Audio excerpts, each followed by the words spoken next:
Assalamualaikum warahmatullahi wabarakatuh. Ketemu lagi, ini video saya yang keempat dalam hal penulisan akademis atau academic writing. Jadi dalam penulisan akademis, kita hampir tidak bisa terlepas begitu ya dari referensi dan dari penggunaan sitasi seperti itu.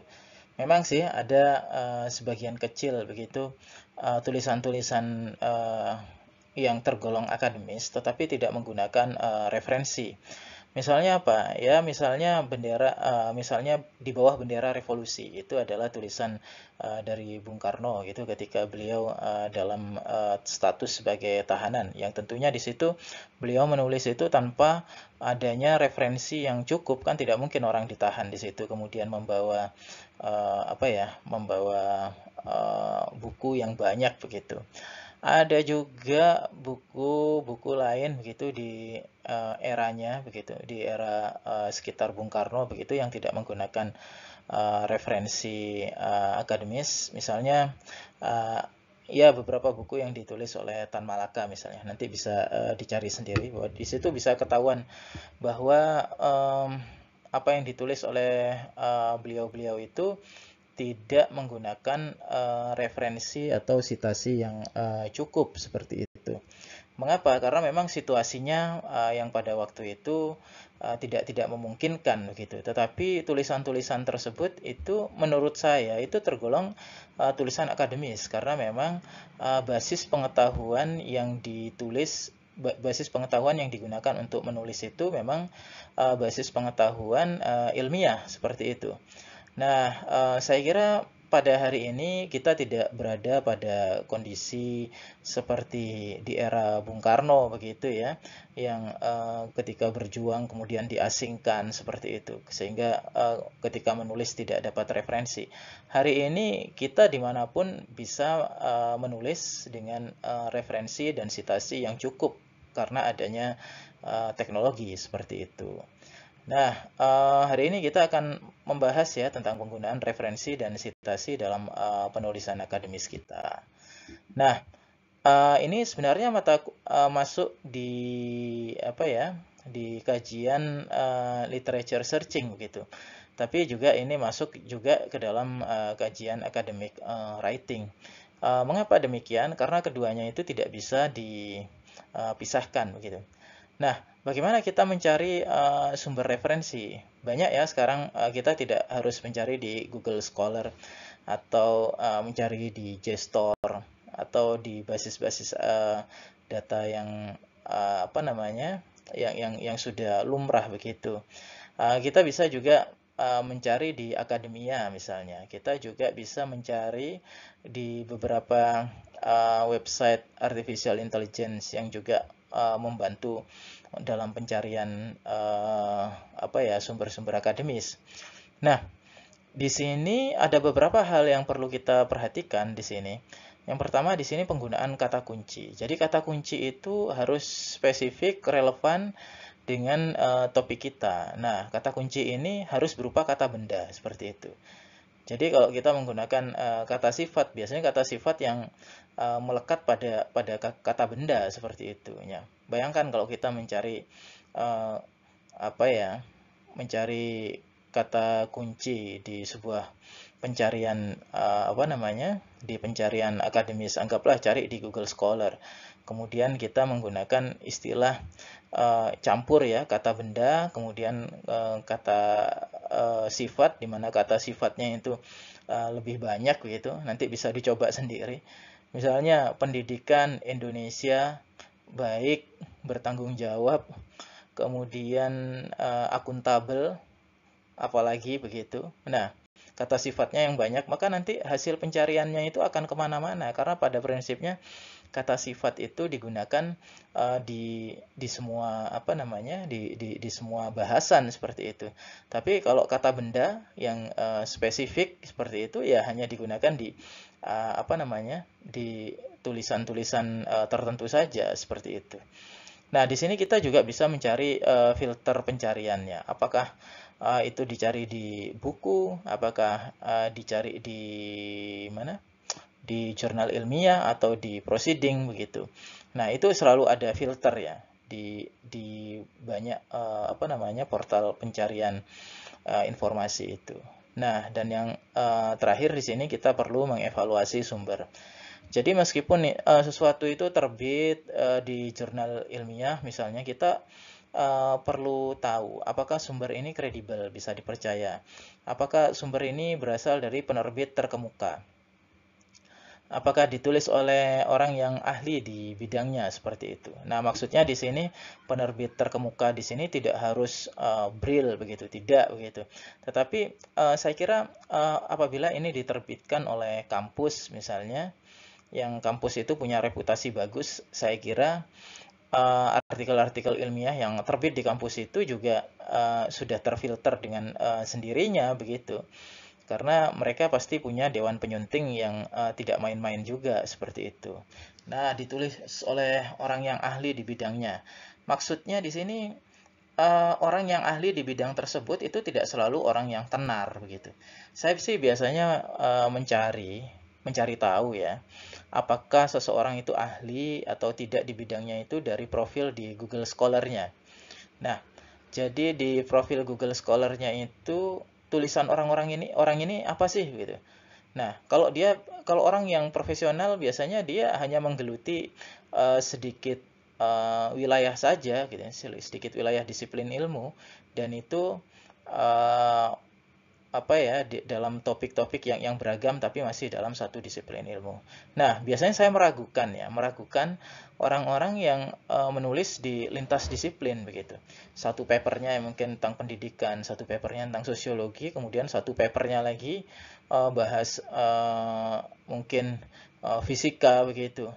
Jadi dari social science ke natural science begitu. Saya mulai curiga di paper yang lain menulis tentang bahasa begitu. Sebenarnya orang ini keahliannya apa begitu. Jadi bukan berarti orang tersebut tidak kredibel begitu, tapi saya pribadi di situ perlu mencari lebih jauh begitu ya, untuk menjustifikasi apakah orang itu benar-benar kredibel atau tidak di beberapa disiplin, seperti itu. Itu tips saja sih. Nah, kita perlu mengevaluasi ya sumber referensi kita di sini. Nah, jadi penulisnya itu handal atau tidak? Ini menjadi pertimbangan bagi kita untuk mengambil sebuah sumber di bidang itu, seperti itu. Kemudian reputasi penerbitnya, metode penelitiannya bagaimana, apakah ini objektif, dan apakah di sini sesuai dengan topik kita, seperti itu. Nah, sumbernya juga dari mana, seperti itu. Apakah ini dari buku, jurnal ilmiah, atau artikel akademis, ataukah laporan penelitian, atau situs web resmi, seperti itu. Biasanya sih yang ya semuanya sih punya semuanya di sini ketika itu dibilang literatur ilmiah, ya tentu saja semuanya ini punya kadar ilmiah, seperti itu. Tetapi kadarnya sejauh mana itu perlu kita cek dulu, seperti itu. Nah, jadi itulah pentingnya kita mengevaluasi. Jurnal ilmiah juga ada level-levelnya begitu. Kalau di Indonesia dengan akreditasi itu sangat membantu ya. Mulai dari Sinta 6 ya kalau nggak salah sampai dengan Sinta 1. Bukan berarti yang Sinta 6, Sinta 5 itu jurnal jelek, tidak seperti itu maksud saya begitu. Tetapi di situ evaluator atau penilai dari tim akreditasi jurnal itu juga akan melihat kualitas, seperti itu. Bisa jadi yang kemarin hari ini Sinta 5, mohon maaf kemarin misalnya Sinta 5, hari ini dia memperbaiki kualitasnya begitu untuk mengikuti akreditasi berikutnya, sehingga kualitasnya di situ mungkin setara dengan Sinta 2 begitu, bisa jadi. Jadi predikat seperti Sinta dan lain-lain itu hanyalah alat bantu saja. Nah, siapa yang bertanggung jawab untuk mengevaluasi sumber referensi, apakah sumber referensi itu benar-benar berkualitas atau tidak? Ya tentu saja di sini pembaca, seperti itu. Nah, kemudian kriterianya. Apakah sumber yang kita cari itu aktual begitu? Terbaru gitu. Apakah ini relevan? Apakah jelas? Apakah jika di cross check dengan referensi lain itu saling mendukung, seperti itu? saling mendukung sebuah argumen, jangan-jangan kontradiksi seperti itu. Nah, itu semuanya tergantung tujuan. Kalau kita mau mencari yang kontradiksi, ya carilah artikel atau sumber ilmiah yang kontradiksi. Apakah harus selalu aktual? Ya, tentu saja tidak begitu. Kalau kita menulis tentang sejarah, maka sumber referensi yang dicari ya bisa jadi itu sumber-sumber referensi kuno begitu. Misalnya mau menulis tentang sejarah Majapahit begitu, ya sumber-sumber referensi seperti kitab Sutasoma atau Negara Kertagama seperti itu. Itu adalah sumber yang sangat sangat relevan begitu. Bahkan itu adalah sumber primer dalam dalam keperluan kita menulis seperti itu. Nah, kita menggunakan ada banyak citation style ya. Ini yang paling umum. Ya. Ada APA, ada MLA, Chicago, ada Harvard ya. Ini ada bidangnya masing-masing gitu. Dan di beberapa kampus ada juga yang menggunakan Turabian style gitu. Ya, Turabian itu sebenarnya ya Chicago itu gitu. Cuma disebut Turabian seperti itu. Nah, itu Chicago pun saya kira itu ada yang inside citation, ada yang footnote gitu. Jadi biasanya ada juga yang menggunakan Turabian style dengan metode footnote seperti itu. Nah, semuanya di sini punya kelebihan ya, punya kekurangan masing-masing. Misalnya bagi kampus yang memilih menggunakan Chicago footnote atau Turabian footnote, itu biasanya ketika pembaca itu membaca body text-nya, kemudian ingin mencari sumber sumber yang dirujuk itu langsung ada di bawah dengan jelas seperti itu. Nah, jadi tidak perlu membuka-buka lagi daftar pustaka di belakang seperti itu. Nah, pengutipan sumber ya. Bagaimana kita mengutip sumber agar tidak terindikasi pada plagiarisme gitu. Jadi ada kutipan langsung ya.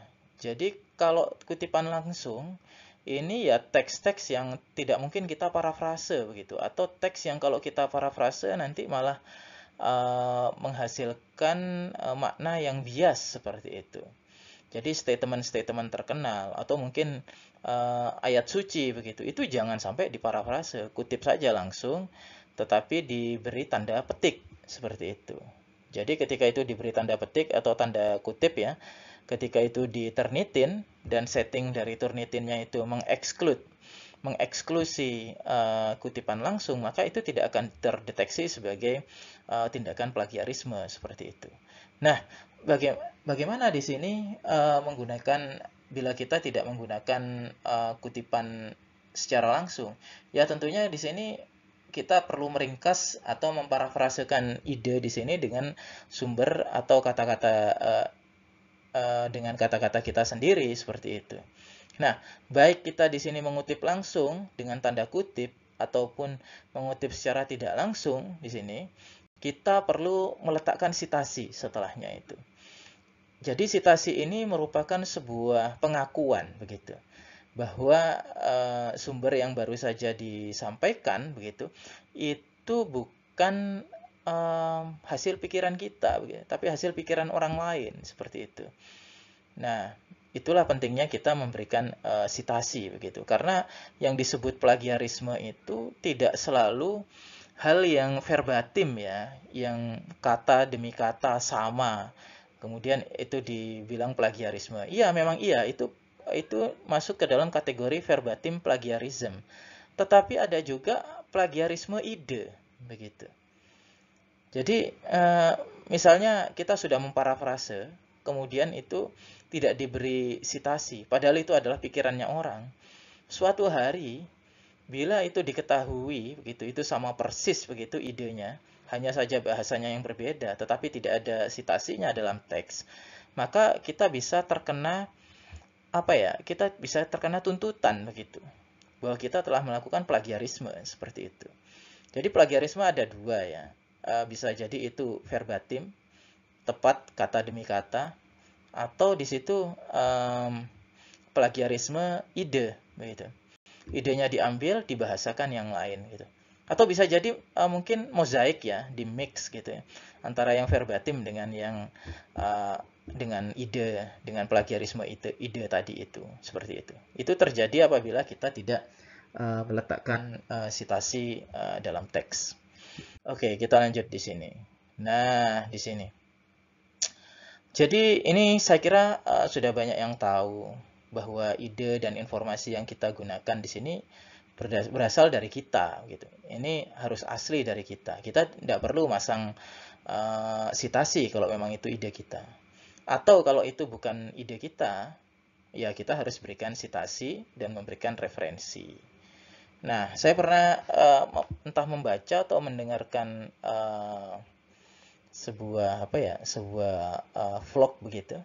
Saya lupa begitu. Tapi ada cerita, entah ini benar atau tidak. Tolong saya dibenarkan kalau saya salah ya. Jadi Alkisah ini ada mahasiswa pulang dari Jepang begitu, kemudian jadi dosen di Indonesia. Saya enggak tahu ini kejadiannya tahun berapa gitu.